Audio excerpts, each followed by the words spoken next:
নমস্কার বন্ধুরা, চলে এসেছি একটা নতুন রেসিপির সাথে। আশা করি বন্ধুরা যে যেখান থেকে আমার ভিডিওগুলো দেখছেন সবাই ভালো আছেন। আমিও মোটামুটি এখন ভালো আছি। আমার শরীরটা একটু অসুস্থতার কারণে আমি দুদিন ধরে ভিডিও দিতে পারিনি। আবার একটা নতুন রেসিপির সাথে চলে এসেছি। শুরু থেকে শেষ পর্যন্ত থাকার অনুরোধ রইল। আর আমি আজকে রাত্রে বেঁচে যাওয়া ভাত দিয়ে বানাবো গজা। আমার চ্যানেলে যদি নতুন হয়ে থাকেন চ্যানেলটাকে সাবস্ক্রাইব করার অনুরোধ রইল। এইখানে আমার রাত্রে এক বাটি ভাত বেঁচে গেছে। আমি এইখানে একটা মিক্সির বড় জার নিয়ে নিয়েছি। আমি এর মধ্যে নিয়ে নিচ্ছি মিক্সির জারে ভাতটা। মিক্সিতে ভাতটা পিষে নিয়ে এসেছি। আমি এখানে একটা কড়াই নিয়েছি। আমি একটু জল জল করে পিষেছি বলে আমি কড়াইতে নামাচ্ছি।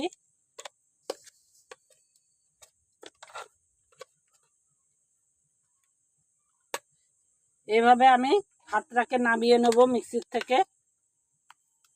আমি ভাতটা যে পিষে নিয়ে এসেছি এরকম জল জল হয়ে গেছে বলে আমার তো এখানে একটা ডোয়ের মতন তৈরি করতে হবে। আমি এর জন্য আগুনটা এখানে জেলে নিয়েছি। আমি একটু বসিয়ে নেড়ে চেড়ে শুকনো করে নেব ডোয়ের মতন। এটাকে আমি একটু নাড়াচাড়া করলেই শুকনো শুকনো হয়ে যাবে। যতটা পরিমাণে আমার জল দিতে হয়েছে, একটু জল বেশি করে দিয়ে বেটেছি বলে সেজন্য আমি একটু নাড়াচাড়া করলেই কিন্তু এটা শুকনো হয়ে যাবে 2-1 মিনিট। দেখুন বন্ধুরা, আমি কিন্তু এটা মিহি করা বাটার জন্য কিন্তু একদম পাতলা করে বেটেছি। দেখুন কিরকম পাতলাটা হয়েছে, বুঝতে পারছেন। আমি জল অনেক বেশি দিয়ে বেটেছি। আর 2-1 মিনিট যদি কড়াইতে নাড়াচাড়া করা যায় তাহলে কিন্তু একদম শুকনো হয়ে যাবে। আমি সেটাও আপনাদের দেখাচ্ছি। এই দুদিন আমি বন্ধুরা ভিডিওটা দিইনি। আপনারা বন্ধুরা খুব ভালোবাসেন বলে সেজন্য কিন্তু আমি ভিডিও বন্ধ করলে আমার খুবই খারাপ লাগে। আপনারা সাপোর্ট করছেন বলে আমি কিন্তু ভিডিও, আমার প্রচণ্ড শরীর খারাপ কিন্তু আমি ভিডিও বন্ধ দিই না। আপনাদের যদি এইভাবে সাপোর্ট পাই তাহলে আশা করি আমি চ্যানেলটাকে এগিয়ে নিয়ে যেতে সাহায্য হবে আমার। আর বন্ধুরা দেখুন, এই দেখুন এরকমভাবে নাড়াচাড়া করলেই কিন্তু একটু পরেই জলটা শুকনো হয়ে একটা ডোয়ের মতন তৈরি হয়ে যাবে। আমি 2-1 মিনিট নাড়াচাড়া করলেই দেখবেন শুকনো একটা ডো তৈরি হয়ে গেছে। দেখুন বন্ধুরা, আমি ভাতটা কিন্তু এরকমভাবে শুকনো করে নিয়েছি। দেখুন একটা ডোয়ের মতন তৈরি হয়ে গেছে। আমি এবারে এটাকে নামিয়ে নিচ্ছি। আর এইখানে আমি একটা গামলা নিচ্ছি। এই গামলার মধ্যে আমি এটাকে নাবিয়ে নিচ্ছি। নাবিয়ে আমি ঠান্ডা করা পর্যন্ত এটাকে নামিয়ে রেখে দিলাম। যতক্ষণ ঠান্ডা না হচ্ছে ততক্ষণ আমি অন্য অন্য কাজগুলো করে নেব। এভাবে আমি ছড়িয়ে দিলাম একটু ঠান্ডা হওয়ার জন্য। আমি কড়াইটা বসিয়ে নিয়েছি। আর এইখানে আমি শিরাটা করার জন্য, গজা ভেজানোর জন্য আমি এইখানে 1 বাটি চিনি নিয়েছি। আমি চিনিটা দিয়ে দিলাম। আর তার হাফ বাটি আমি জল দেবো।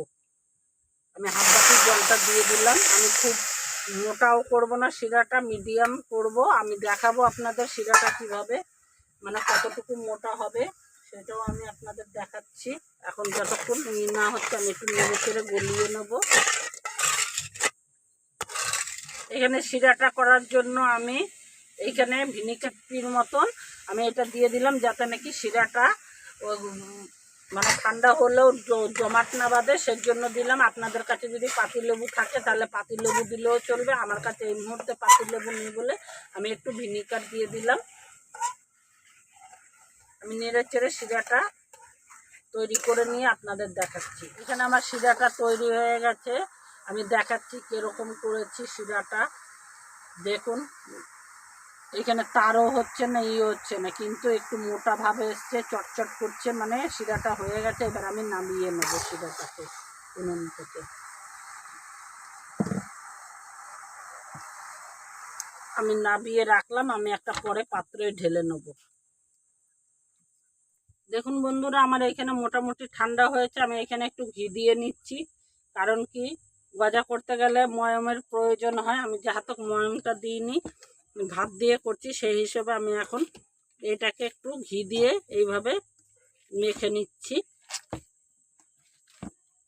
কিন্তু গজাটা দোকান বাজারে বা মেলাঘাটে আমরা কিনে খাই যেরকম, সেরকম একদম ওই রকম তৈরি হবে গজাটা খেতে।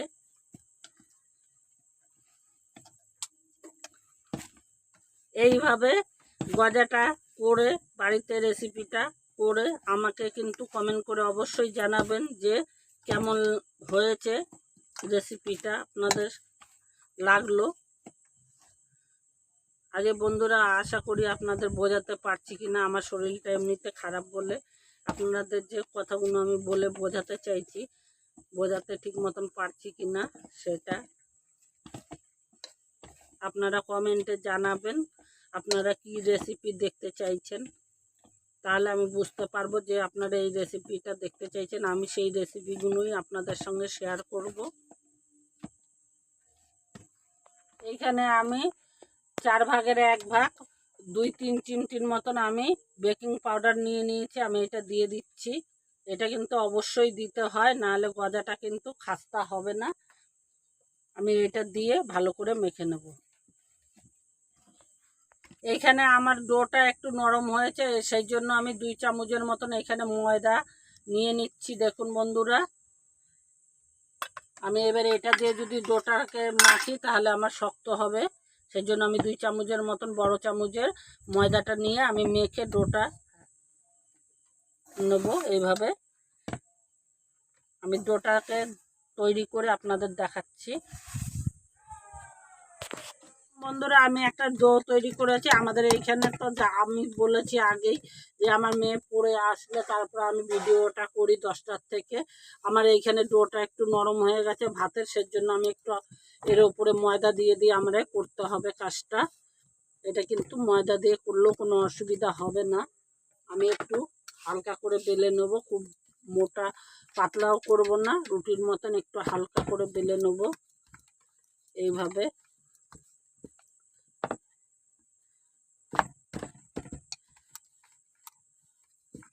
আমার যদি কারেন্টটা না যেত আমার কিন্তু এতটা অসুবিধা হতো না। আমার এখানে কারেন্টটা চলে গেছিলো আধ ঘন্টার মতন, সেই জন্য ডোটা একটু নরম হয়ে গেছে। এইরকমভাবে বেলে নিয়ে তারপরে আমি মাঝখান দিয়ে এরকমভাবে কাটবো।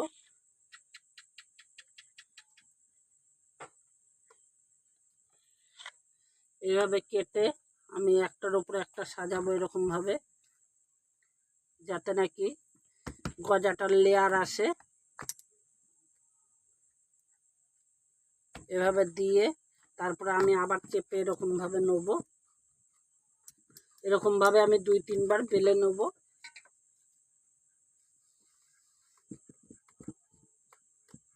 এখানে কিন্তু খুব পাতলা করা যাবে না, এখানে কিন্তু মোটাই থাকবে। এইভাবে লেয়ারগুলো যাতে সুন্দর হয় সেজন্য, মানে উপরে আমার ভাতটা আধ ঘন্টা রাখাতে আমার কিন্তু ভাতের বলে সেজন্য একটু নরম হয়ে গেছে। আবার আমি এইভাবে বেলবো।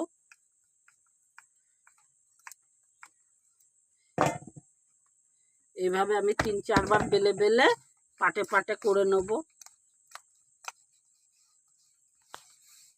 এইখানে আমি এরকমভাবে 3-4 বার, যেরকম আমি প্রথমবার করলাম এরকম কেটে কেটে আমি করে নিয়েছি 3-4 বার। এবার আমি এরকম মাপে করে কেটে নেব।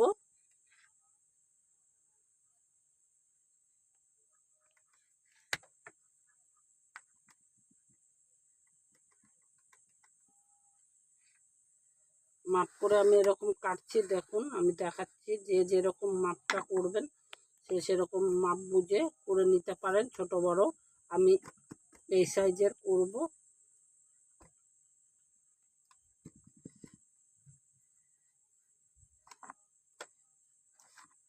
আমি এরকম ছোট ছোট করে পিস করে নিচ্ছি। দেখুন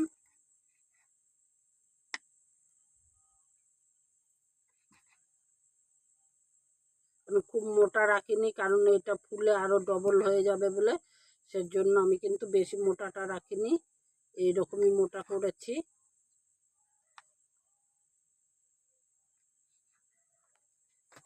আমি এইভাবে সব টুকরো টুকরো করে তারপর আপনাদের দেখাচ্ছি।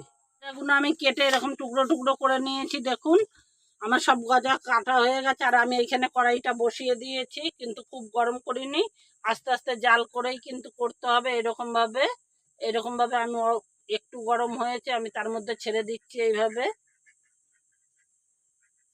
এরকম কিন্তু অল্প অল্প গরম হতে হতেই ছাড়তে হবে, তবে গজাটা কিন্তু ভেতর পর্যন্ত একদম ভাজা হবে, না হলে কিন্তু ওপরে জোরে জাল করলে ওপরটা ভাজা হয়ে যাবে আর ভেতরটা কাঁচা থাকবে। আমি এই কটা যাতে উল্টানোর মতন জায়গা রেখে আমি ছাড়লাম।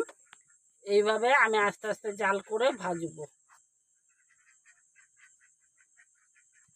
আমি গজাগুলো দিয়ে আস্তে করে জাল দিয়েছি, জাল করেছি। আমার এক পিঠ এরকমভাবে ভাজা হয়েছে, আমি আর এক পিঠ উল্টে দিচ্ছি। এইভাবে আমি উল্টে পাল্টে গোল্ডেন ব্রাউন করে ভেজে নেব। এগুলো আমার গোল্ডেন ব্রাউন করে ভাজা হয়ে গেছে, দেখুন কত সুন্দর হয়েছে। যে ভাতের যে তৈরি একদম কিন্তু বুঝতে পারবে না, কারোর যদি খাওয়ানো বুঝতে পারবে না যে আমি এটা রাত্রে বেঁচে যাওয়া ভাত দিয়ে এইভাবে গজা তৈরি হতে পারে। আমি এইভাবে আর বাদ বাকিগুলো ভেজে নেব। আমি নাবিয়ে নিচ্ছি এইগুলো, এখন আমি নাবিয়ে রাখছি। তারপরে আপনাদের বোঝার জন্য আমি আবারও দিয়ে দিচ্ছি। দেখুন আঁচটা কিন্তু এরকম অল্প আঁচে দিলেই কিন্তু খুব সুন্দর ফুলে উঠবে আর ভেতর পর্যন্ত একদম মচমচে হয়ে যাবে।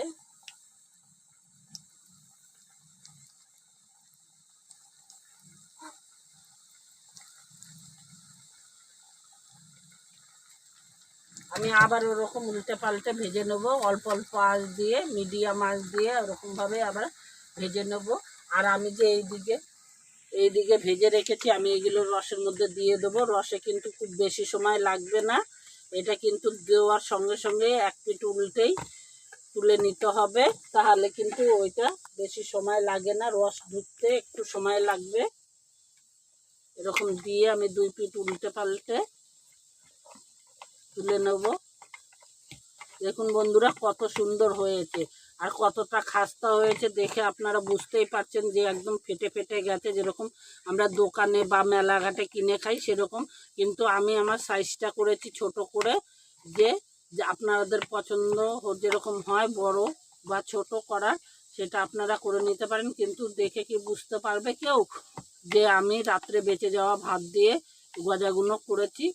একটু সময় ভিজলেই কিন্তু এটা রসেও ভেতর পর্যন্ত চলে যাবে, যেহেতু খাস্তা হয়েছে এটা খুব বেশি সময় ভেজানোর দরকার নেই।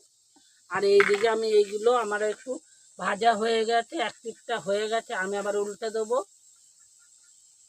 এইভাবে আমি উল্টে পাল্টে গোল্ডেন ব্রাউন করে ভেজে নেব। দেখুন বন্ধুরা আমার রাত্রের বেঁচে যাওয়া ভাত দিয়ে কত সুন্দর গজা হয়েছে আর কতটা সুন্দর হয়েছে রসালো, আমি সেটা দেখাচ্ছি। দেখুন চাপলেই রস বোঝা যাচ্ছে, আর ভেঙেও দেখাচ্ছি। দেখুন কতটা ভেতরটায় রস হয়েছে, রসালো হয়েছে, খুব সুন্দর হয়েছে। দেখুন আর একদম নরম সফট হয়েছে, উপরটা মচমচে হয়েছে।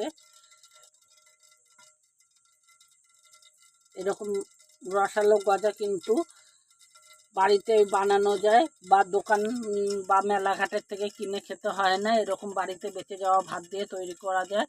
আমার চ্যানেলে যদি নতুন হয়ে থাকেন চ্যানেলটাকে সাবস্ক্রাইব করবেন আর বন্ধুদের সঙ্গে অনেক অনেক শেয়ার করবেন, লাইক দেবেন, কমেন্টে জানাবেন আমার রেসিপিগুলো কেমন লাগছে। ততক্ষণ সবাই ভালো থাকবেন আর নেক্সট ভিডিওর সঙ্গে দেখা হচ্ছে আবার।